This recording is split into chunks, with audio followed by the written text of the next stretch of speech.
Lo tau gak sih bahwa Taman Nasional di Indonesia ini itu tuh bener-bener isinya ada jutaan flora dan fauna. Berangkat dari situ, bisa kita katakan bahwa Taman Nasional di Indonesia merupakan paru-paru dunia. Hutan di Kalimantan, hutan di Papua itu salah satu paru-paru dunia.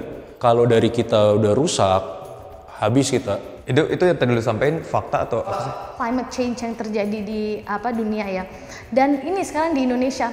Kadang misalnya nih, musim yang harusnya hujan atau musim yang harusnya panas tiba-tiba beda weather. Itu adalah suatu climate change. Kita lihat sekarang tuh udah pancaroba yang harusnya kita sekarang musim hujan tapi kadang panas, kadang hujan. Sampai kita bisa menjawab tantangan zaman melalui teknologi, maka saya rasa sih kita harus memilih satu-satunya peluang kita, yaitu menyelamatkan lingkungan kita. Se-urgent itu sih, ini kayak belajar di PES. Lebih tepatnya tempat tinggal yang layak. Yang kedua, Kalau misalnya alamnya rusak, udah pasti manusianya bakal rusak juga. Jadi baik alam, pasti baik manusia. Paru-paru rusak, Kagak kayaknya gua. kita juga rusak. So it's really up to us to combat these problems as well as learn to adapt. So there's two things we can do there. It's mitigation, which is lowering our carbon footprint and our impact. And there's also adaptation, which is finding ways to live together within this changing environment. So itu penting banget sih, karena mungkin satu orangnya nggak cukup. Kita harus anak-anak muda, generasi penerus bangsa itu benar-benar harus speak up untuk melestarikan alam. Tapi ini juga masalah dunia juga gitu. The whole world is depending on Indonesian rainforest to keep going.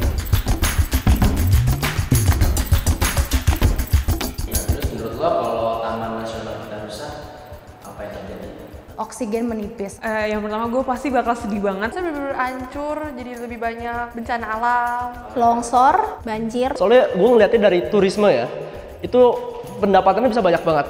Kalau di saat ada akses bagus dan kawan-kawan, orang pasti pengen kesini. Bahkan teman-teman gue yang dimanapun, pasti semuanya pada pengen ke Indonesia.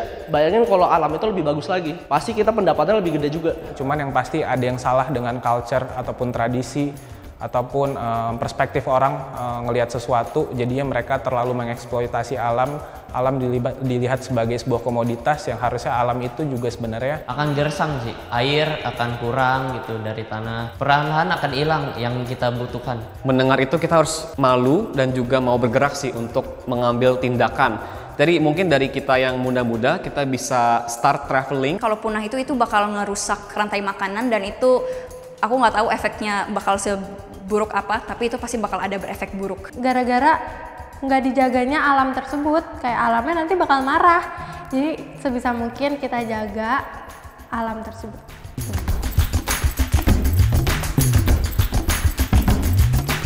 Kalau lu nggak menjaga taman nasional, lu nggak menjaga lingkungan, lu nggak menjaga alam dengan baik, generasi di bawah kita tuh nggak bakal ngerasain apa yang kita rasain sekarang.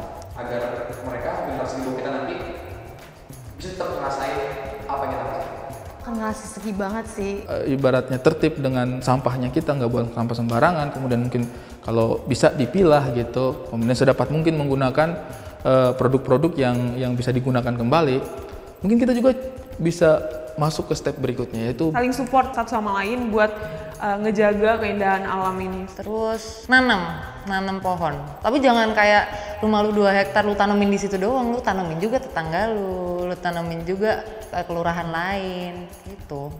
Terus lu pasti sendiri juga nggak mau kan tinggal di lingkungan yang kayak gini gitu. Jadi balik lagi ke diri sendiri, tolong diubah. Itu kayaknya susah ya, namanya juga kebiasaan, tapi Pasti pada bilang, oh iya ini buat generasi ke bawah, tapi kenyataannya kayak they don't give buat generasi ke bawah. Kalau misalkan alam itu lu sebenarnya nggak akan keluar duit banyak, dan traveling itu kayak lu bisa cuma nenda dan kawan-kawan, traveling itu nggak mesti mahal.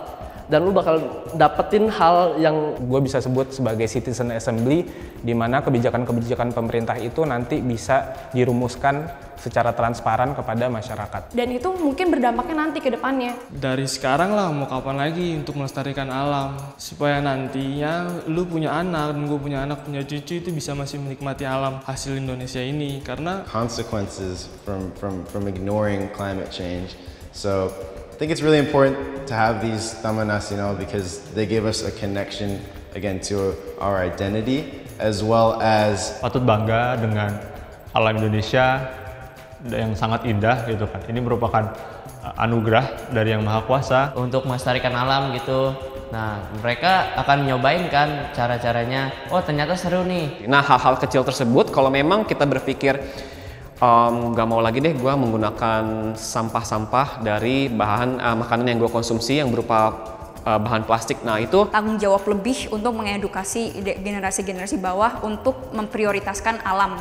Karena generasi kita atau generasi sebelumnya kan kita lebih memprioritaskan perkembangan ekonomi kan. Terus abis itu kalau kita lagi traveling, kita harus jadi traveler yang bijak. Alam bisa baik-baik aja tanpa kita, tapi kita tidak bisa baik-baik saja tanpa alam.